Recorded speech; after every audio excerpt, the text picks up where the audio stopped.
Бул жерде мүмкүнчүлүгү чектелгендер иштешет. Бүгүнкү биздин каармандарыбыз дал ушул ашканада тест татым тамактарын жасашат. Бүгүнкү биздин каармандарыбыз Данияр жана Элдияр, эгиз ашпозчулар. Өзүңүздөр жөнүндө айтып бериңиздер. Өзүңүз. Канчанчы жылкысыздар ошол жөнүндө? Мен атым Элдияр, 25 жашмын. Мен исламатлышмын да. Жакшы укпайм да, жакшы алыстан укпайм. Жакында болсо угам. Торойгондо өзүм оруп калгам. Мен биякта иштейм, Соломон. Мен мурун иштегем, шагыма опыт бар. Мен байкем бар, Данияр жакшы укпайт. Сүйлөйт, бирок жакшы сүйлөй албайт да. Биякта да иштейт, менен иштейт. Помощник болуп, алда менеджер болду. Мен мурун жаңы келгенде жардам болчумун, бекерде иштегем 1 ай. Анан акырындан көтөрүп, уже менеджер иштеп отурум.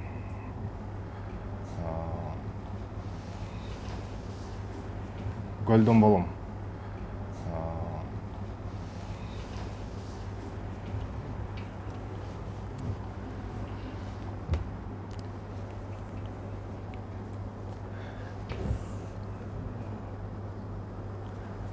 Соломон биякта иштеп атам дейт. Кантип таап алдым дейт.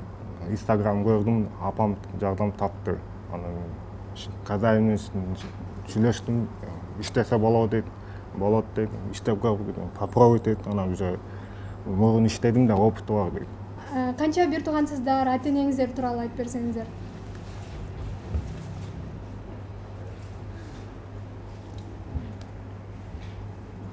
Апам бар дейт. Байкем бар, 3 бир тууганым бар. Канча болду, канча жыл болду бул жакта иштегениңиздерге?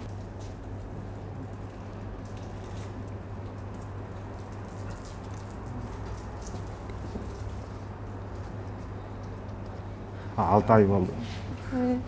Жумушуңуздар жөнүндө айтып берсеңиздер, оорчулугу барбы, канча саат иштейсиздер? Кыйынчылыктарын, жумуштардын.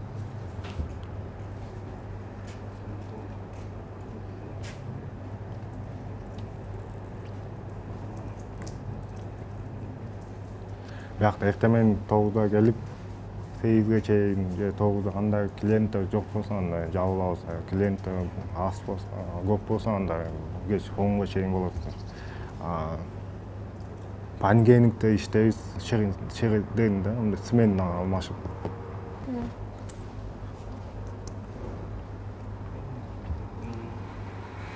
Башында болгондо оор болчу да, мында кыйналдым, кантип иштей, анан уже жеңил болуп калды, уже опыт бар дейт. Келечекке койгон пландарыңыз жөнүндө айтып берсеңиздер? Келечекке койгон пландар. Планда келечек.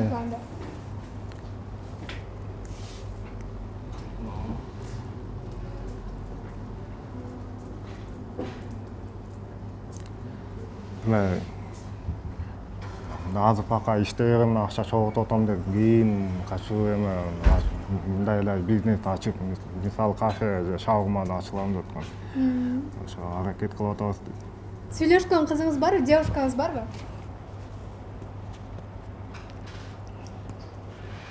Да, есть. Сүйлөшкөндө бар, ал да жакшы укпайт да, слабо слышит тоже. Канча жыл болду сүйлөшкөнүңүздөргө? 4 жыл болду. Качан үйлөнөйүн деп атасыздар?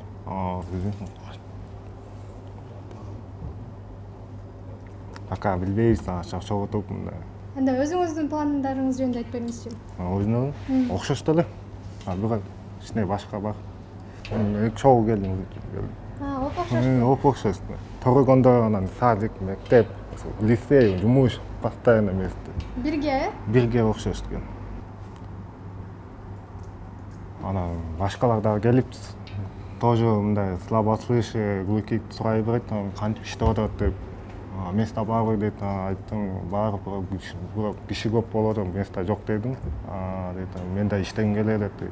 Айттым, болот, башка жактан карасаң, сурасаң, жакта алынат дейт. Ошону сурады.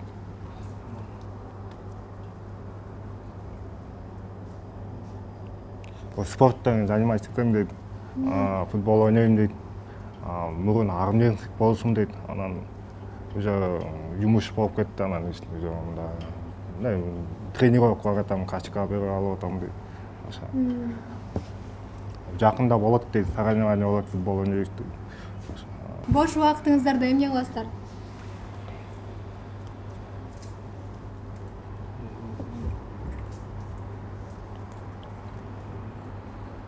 Бош иштеп атасың?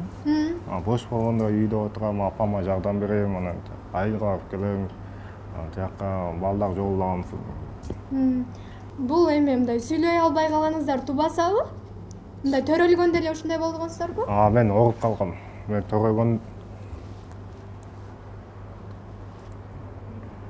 төрөгөндө 7 ай төрөгөм. Анан ооруп калгам дейт. Анан больницага барсам, температура, грипп болуп, врач билбей калып, туура эмес айып алыптыр да уже көтөрүп кулагын жарылыптыр. Эгизбиз. Окшош. Бул серьезно, мен чувствую, что да, башка характер да. Данияр серьезно, а мен чувствую, оны көпчүлүк. Сиздин өзүңүздүн девушкаңыз барбы? Девушка өзүнө жок. Жокпу? Жок. Недавно болгон, Эмнеге урушуп кеттиңиз? Ушундай болбой калды, мындай дуга не понимаю. Официантпы, кандай адамдар иштейт дагы? Буларда бар, иштейт. Алар дагы помощник болуп жардам берип, ал дагы уже 1 ай болду иштеп атат, бекер иштеп. Мына мода бала жакшы, огуйт, баш огуйт. Иштеп атат, бияк жинайт, тряпка стол менен жүрөйт. А жакта мен көрсөтөм, мындай 1 сантиметр эт бишип, кандай корица, помидор жакшы жуу деп үйрөтүп атам, үйрөнүп атат, уже болуп атат. Жок, акча кандай акча канча сом табасыздар? Акча табат го. Зарплата. Кандай мындай? Мен зарплата 1 саат 100 сом болот да. Мисалы, сейси 9 саат же сейс болсо, 1 саат болсо 1000 сом болот да, 1100 сом ушундай. Көп келгенде жетишпей калган учурлар болобу? Бар, мындай ичине жетишпей калам, көп келет. Баягы ачылганда жаңы ачылып келди, клиенттер 11-12 биз кечпей алдык ичине, нормально. Анан орозо болуп калды, анан киши азайып калды. Бул жака келген клиенттер кандай ой пикирин айтат сиздерге? Мындай ыраазычылык билдирип, молодец деп ошентип кетеби? Ошентип айтат, айтам. Келип, анан жеп, отуруп жеп алып, анан мондай вкусно дейт, молодец дейт, ушундай айтат. Кофе да жазап, сэндвич жеп, уже позавчера уже жаңы жазап койгом да. Яйсы сэндвич дейт, яйсы сэндвич, анан экинчи суп. Ошо жазап койгом, анан жеп койдум, ошо ачылайын деп аткам. Даниярдын кулагы канча процент угат?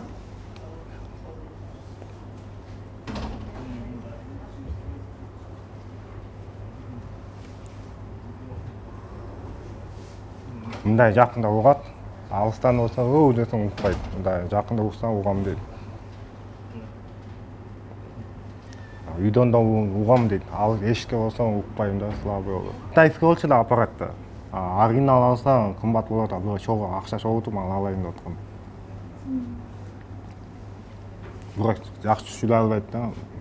Тили кандай үйрөш керек да.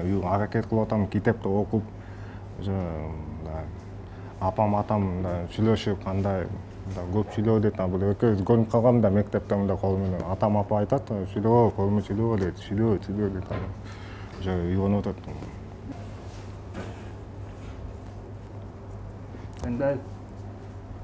Мындай кандай дейт, бул жакшы. Салам дейчи. Салам. Дагы Данияр. Балдарда мындай трудный бар да, мындай айтып, совет айтабыз, мындай мен бияк мурун иштегем, кантип болду, биринчи мектепте, лицей, колледж албайт экен. Ошо иштесең болот, аракет кылсаң, ошо мындай совет айтат, мындай жумуш ташап кетсе, иштесең, надо дом чогуш керек, апаңга жардам бериш керек, өзүнүн ден соолугуна тамак жеш керек, кийим алыш керек. Ошону совет айтам дейт. Неме, спорт менен машыгам дедиңиздер го? Спорт менен. Ошону айтып бериңиздерчи? Спортту? Кайка барып машыгасыздар? Кайсы спорттун түрү менен?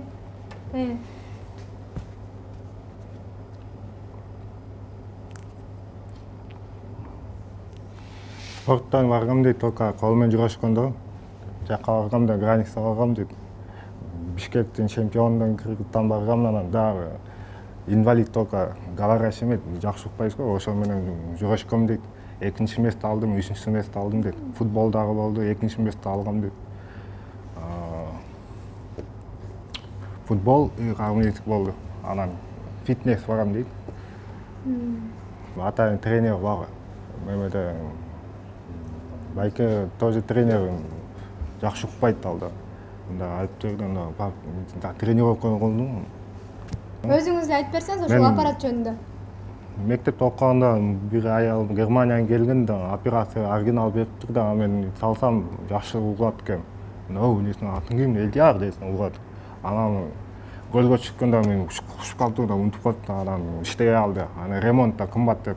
Анан арзан алсам, Кытай алып кийсем, жакшы угубайт, баш оорuyт экен. Кийгим ишайт деп, анан салынбай калдым. Анан көнүп калгам. Мектептен бесплатно бериптир дейт.